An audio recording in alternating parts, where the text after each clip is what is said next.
The advertisement in the territorial newspaper had cost Silas Blackwood $2 and a week of sleepless nights. It asked for a quiet woman. A plain woman. Someone to share the silence of his homestead in the far reaches of the Nevada Territory, circa 1878. He had written the words with a shaking hand, the ink bleeding slightly on the cheap paper, feeling the heat of shame creep up his neck even in the solitude of his cabin. He was a man admitting defeat, not to the land, but to the loneliness it bred. The response, a letter postmarked from San Francisco, had been brief and formal. A Miss Lin Yu would be arriving on the weekly freight wagon. Passage paid.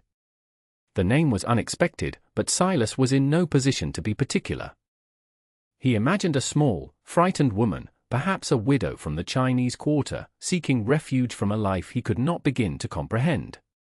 He prepared himself to be gentle, to be a protector. He spent a day scrubbing the floor of the two-room cabin and mending the sagging porch step. He even bought a tin of peaches from the general store in Dusty Pioche, a luxury he hadn't afforded himself in over a year. Therefore, when the freight wagon finally crested the long, sun-baked ridge that overlooked his valley, Silas was not prepared for what he saw. The wagon pulled to a stop in a cloud of alkali dust, the freighter, a man named Jed, looking pale and anxious. Silas squinted, his eyes on the passenger seat. There was no small, frightened woman there. Instead, a figure descended with a fluid grace that seemed out of place on the rough wagon. The person was dressed head to toe in black. Black denim trousers tucked into worn leather boots, a black long-sleeved shirt, and a black, flat-brimmed cowboy hat pulled low over their face. A rifle was held loosely in one hand, not like a burden, but like an extension of the arm. The figure stepped into the full glare of the afternoon sun and pushed back the hat. It was a woman. She was Chinese, her face a mask of composed indifference, her eyes dark and missing nothing. She was not the meek bride he had envisioned. She was something else entirely. Something dangerous. "You are Silas Blackwood." Her voice was low and clear, without the accent he might have expected. It held a note of authority that made him feel like the one being interviewed. Silas swallowed, his throat suddenly dry. "I am," he gestured vaguely at his cabin, the tin of peaches suddenly feeling absurd. You must be Miss Yu." "I am Lin," she corrected, her gaze sweeping over his property, taking in the sagging corral fence, the unplowed field, the general air of a place held together by hope more than by skill. Her eyes lingered on the rifle leaning by his own door before returning to his face. "This is the place," it was not a question. Jed the freighter, eager to be gone, tossed a small, tightly wrapped bundle onto the dirt. "That's her things." "She's all yours," he said, his voice a nervous rush. He wouldn't meet Lin's eyes. He scrambled back onto his wagon seat and cracked the whip over his mules, not even waiting for a signature or a thank you.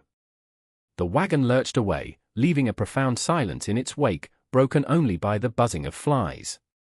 Silas stared at the woman, then at the rifle she held so casually. "There's been a mistake," he said, the words feeling feeble. "The advertisement. I was expecting someone different."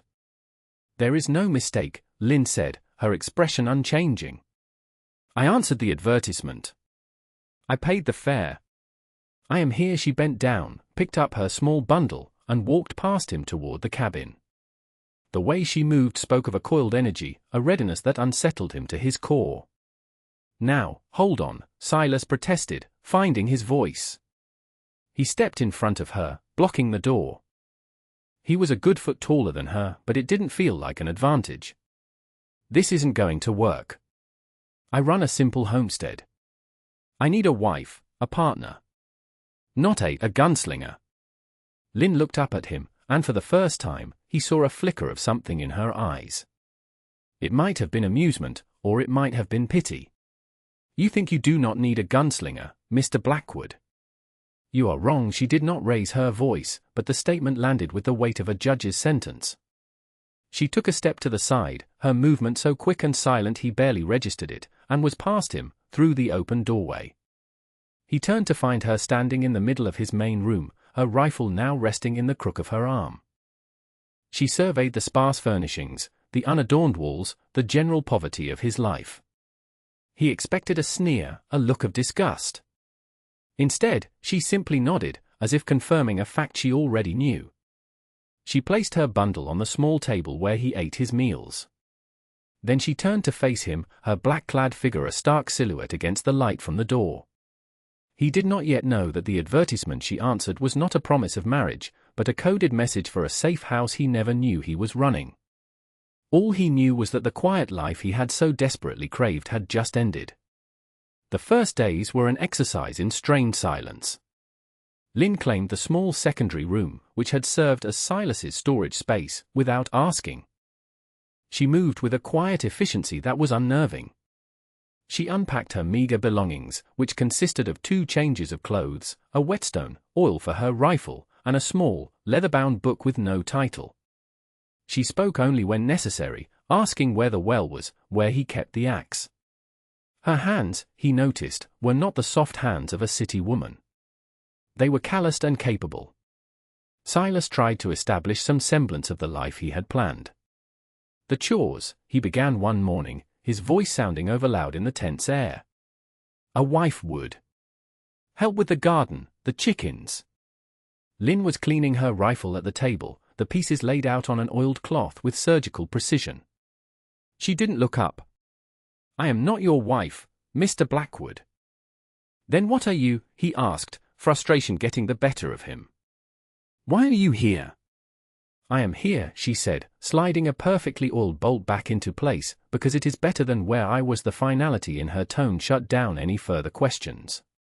He worked his fields alone, the sun beating down on his back, acutely aware of her presence back at the cabin. Sometimes he would see her on the porch, watching the horizon, her posture still and watchful. She was not watching him. She was watching the road. The silence he had once craved now felt heavy, filled with unspoken things. But a strange thing began to happen. The chickens, which had been plagued by coyotes, were suddenly safe. One morning he found a dead coyote 50 yards from the coop, a single, neat hole between its eyes. He said nothing. Lynn said nothing. The woodpile, which was always a chore, began to grow. He would come in from the fields to find a neat stack of freshly chopped logs, the axe blade gleaming beside it. The fragile piece was shattered 2 weeks after her arrival. 3 riders appeared on the ridge, the same ridge the freight wagon had crossed. But these were not freighters. Silas recognized the horses. They belonged to Bartholomew Sterling, the man who owned the largest ranch in the county and held the deed to half the businesses in Pioche. Sterling had been trying to buy Silas's homestead for months, wanting his water rights. Silas had always refused. He felt a familiar knot of fear tighten in his stomach. He was not a confrontational man. His courage was the quiet, stubborn kind, not the kind that faced down armed men. He walked out onto the porch, trying to look braver than he felt. Lynn emerged from the cabin a moment later, melting into the shadows beside the doorframe. He was grateful for the shade that hid her. The 3 men reined in their horses, kicking up dust. The one in the lead, a brute named Calloway, Sterling's foreman, spat a stream of tobacco juice near Silas's boot. "Blackwood! Mr. Sterling is getting impatient. He sent us to collect your signature on them papers." "I told you, Calloway." "It's not for sale," Silas said, his voice steadier than he expected. Calloway laughed, a mean, grating sound. "Everything's for sale. Just a matter of the right price. Or the right persuasion." He let his hand drift down to rest on the butt of his pistol. His 2 companions grinned, shifting in their saddles. It was then that Calloway's eyes caught the movement in the shadows. He squinted. "Well, what have we here? Looks like you finally got yourself some company, Blackwood. Didn't take you for one to import his ladies." His gaze was crude, insulting. Before Silas could speak, Lynn stepped out of the shadows and into the sun. She stood there in her black clothes, the rifle held loosely at her side. The men's grins faltered. They had clearly expected a different kind of woman. "That's enough, Calloway. State your business and be on your way," Silas said, stepping slightly in front of Lynn, a protective instinct he didn't know he possessed surging forward. Calloway's eyes narrowed, his gaze fixed on Lynn. Sterling ain't gonna like hearing you got some foreign gun hand living on his future property. Looks like we'll have to teach you both some manners. He began to swing his leg over his saddle, his intent clear. What happened next was so fast Silas almost missed it. Lynn's rifle came up, not to her shoulder, but to her hip. There was no aiming, no sighting. There was just a deafening crack that echoed across the valley. Calloway's hat flew from his head, spinning through the air before landing in the dust 10 feet behind him. A perfect hole was punched clean through the crown. The three men froze. Calloway stared at his hat, then back at Lynn, his face a mixture of shock and dawning fear. Her expression was utterly blank, her finger still on the trigger. The rifle hadn't moved an inch. The next one, Lynn said, her voice dangerously quiet, will be lower. Silence descended. The horses shifted nervously, sensing the tension. Calloway slowly, deliberately, raised his hands away from his gun. He looked at Silas, then at the woman who stood like a statue of black-clad vengeance, and a new, unwilling respect entered his eyes. "We'll be back," he snarled, but the threat was hollow. He and his men wheeled their horses around and galloped away, not looking back. Silas let out a breath he hadn't realized he was holding. His hands were shaking. He turned to Lynn.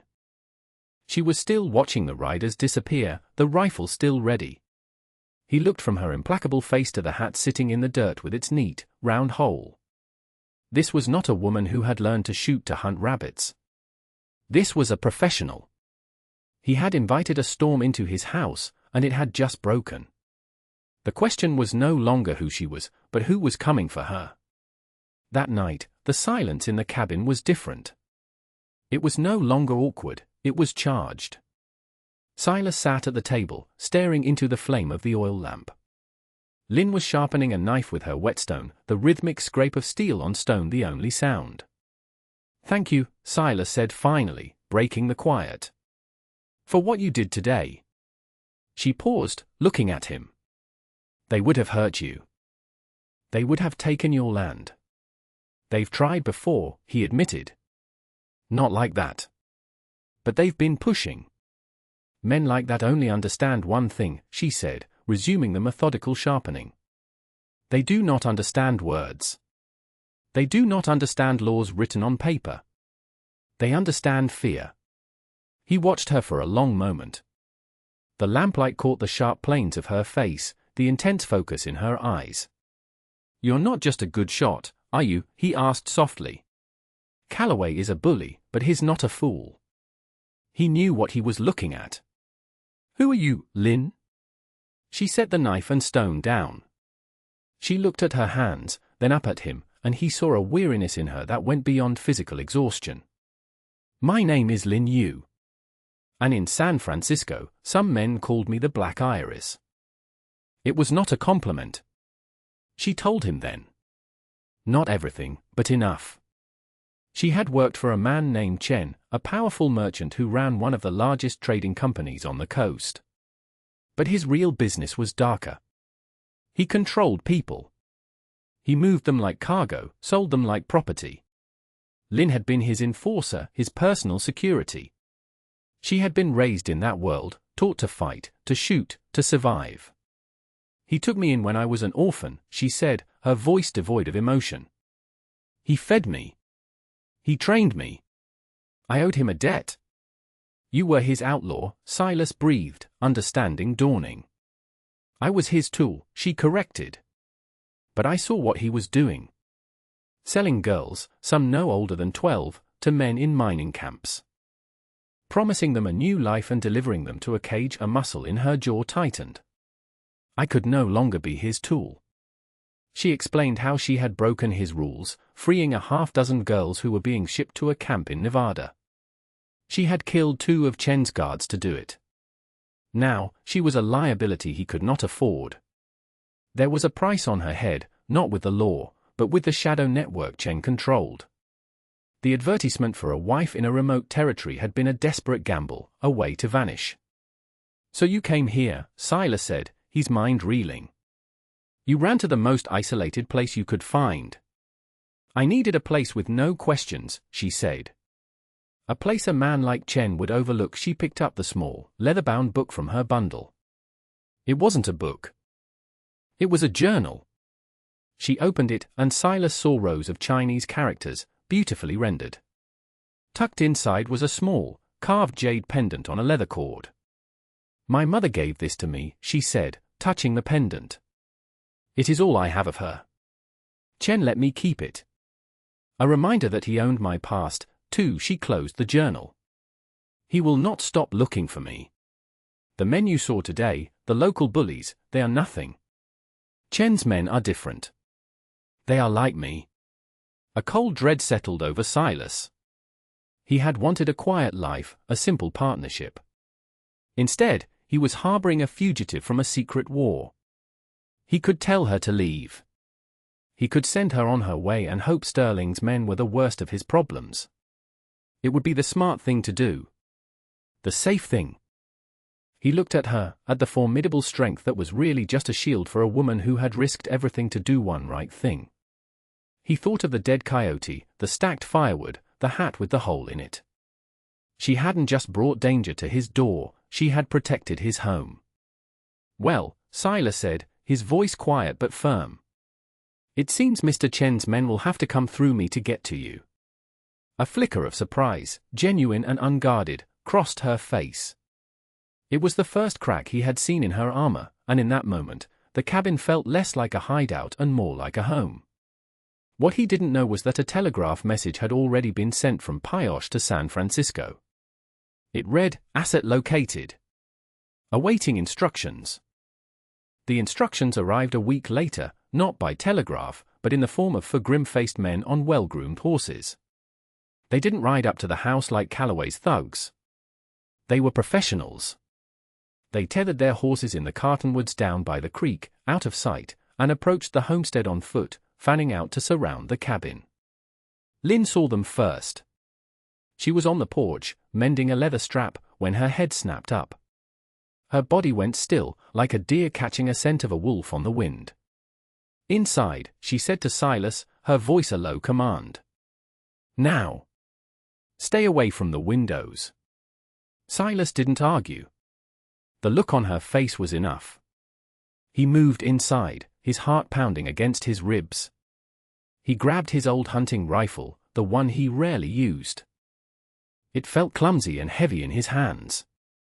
Lynn was already checking her own weapon, her movements economical and sure. "How many?" he whispered. "4," she said, peering through a tiny gap in the curtain. "They're not local. They move like hunters." The siege began without a word. A shot splintered the wood of the doorframe, inches from Silas's head. He flinched back, the sound unnaturally loud in the small space. Another shot shattered the single window in the main room. Glass rained onto the floor. "They want to flush us out," Lynn said, her voice calm. She was on the floor now, pressed against the wall. "They won't risk burning the place. Chen wants me alive, if possible." For hours, they were pinned down. The sun beat down on the cabin, turning the inside into an oven. Every time Silas dared to peek, a shot would ring out, forcing him back. They were patient. They were content to wait. The fear Silas had felt with Calloway's men was a pale imitation of the terror he felt now. This was not about land. This was about death. Through it all, Lynn was a rock. She tracked their positions, noted their firing patterns, and waited. "They have one man on the west side, near the rocks," she murmured, more to herself than to him. "He's their best shot. The other 3 are closing the circle." As dusk began to settle, tinting the sky orange and purple, their water ran low. The heat and fear had left them parched. Silas knew they couldn't last the night. "We have to do something," he rasped. Lynn nodded. "There is a way.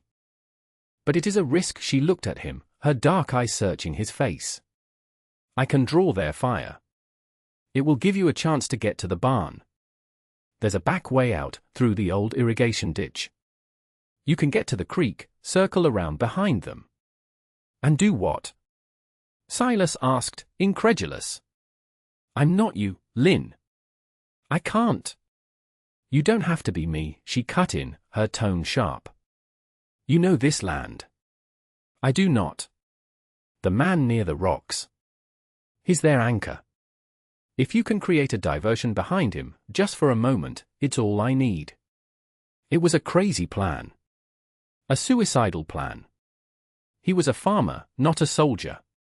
But as he looked at her, ready to sacrifice herself to give him a chance to run, something inside him solidified. He had offered her his protection with words. Now was the time to prove it with action. He nodded. Tell me what to do. Under the cover of deepening twilight, he slipped out the back. The 30 yards to the barn felt like a mile. Every rustle of dry grass sounded like a cannon shot. He made it, his lungs burning. He found the ditch and crawled, the damp earth cool against his skin. He moved slowly, deliberately, using the knowledge of his land as a weapon. He found the spot Lynn had described, behind the outcropping of rocks where the sniper was hidden. He could hear the man shifting his weight, could smell his tobacco. Silas gathered a handful of loose stones. He took a deep breath, and with all his might, he threw them as far as he could into the brush on the opposite side of the man. The clatter was loud in the quiet evening. The sniper swore and spun around, raising his rifle toward the sound. It was all the time Lynn needed. 3 shots rang out from the cabin, so fast they sounded like one. They were not aimed at the sniper. They were for the other 3. Silas heard a cry, then a thud. Another cry. Then silence. The sniper, realizing his mistake, turned back toward the cabin, but it was too late. Lynn was no longer there. She moved like a ghost in the twilight, a dark shape flowing from the cabin's shadow. The sniper fired once, wildly. Then there was the sound of a struggle, brief and brutal, and then a final, heavy silence. Silas waited, his body trembling. Minutes stretched into an eternity. Finally, he heard her voice, soft in the darkness. Silas. It is done. He emerged from the ditch to find her standing over the last man. She was breathing heavily, and there was a dark stain spreading on her sleeve. You're hit, he said, rushing to her side. It is nothing, she said, waving him off, but he saw her sway. He caught her, his arm wrapping around her waist, supporting her. For the first time, she leaned on him, her strength finally giving way. The weight of her was surprisingly slight. He helped her back to the cabin, the smell of gunpowder and blood thick in the air. 6 months later, the Nevada sun shone down on a different homestead. The cabin still stood, but the scars on its walls were a testament to the battle it had witnessed. The window was replaced, the door frame patched. The sagging corral fence was gone, replaced by a sturdy new one that held a small but growing herd of cattle. The field that had been fallow was now green with a late-season crop. Silas stood on the porch, watching Lynn as she worked with a young colt in the corral. She moved with the same fluid grace, but the constant, watchful tension was gone from her shoulders. She still wore her black clothes, but they seemed less like armor and more like a simple preference. The town of Pioche had learned to leave the Blackwood place alone. Sterling had made no more offers. The story of the siege had spread, growing with each telling, until Lynn had become a local legend, Blackwood's ghost, a protector whispered about in awe and fear. Silas looked down at the scrap of paper in his hand. It was the original advertisement from the newspaper, now worn and soft from handling. He had kept it in his pocket for months. Wanted, a quiet woman. He had gotten his quiet. It wasn't the empty, lonely quiet he had dreaded. It was a shared quiet, a comfortable silence built on respect and shared survival. It was the quiet of 2 people who understood each other without needing words. They were not husband and wife, not in the way the world understood it. They were partners. They were survivors. They had forged a bond in fire and blood that was stronger than any paper certificate. Lynn finished with the colt and walked toward the porch, wiping sweat from her brow. She saw the paper in his hand and a small, rare smile touched her lips. Still holding on to that, she asked. Just reminding myself how lucky a man can be, he said, his voice soft. To get what he needs instead of what he thought he wanted. She stopped on the porch step, her dark eyes meeting his. The weariness was gone, replaced by a warmth that mirrored the sun. In that shared gaze, a promise was made and accepted, a future silently agreed upon. The outlaw and the farmer had found their sanctuary, not in a place, but in each other. The silence of the homestead was no longer a burden, it was a treasure they had earned together. And that brings us to the end of this one. If you stayed with me all the way through, thank you. Stories like this one only get told because folks like you sit down and listen. If you liked what you heard, go ahead and hit that like button. And if you want more stories from the old frontier, subscribe so you don't miss the next one. Until then, take care of yourself, and thanks again for being here.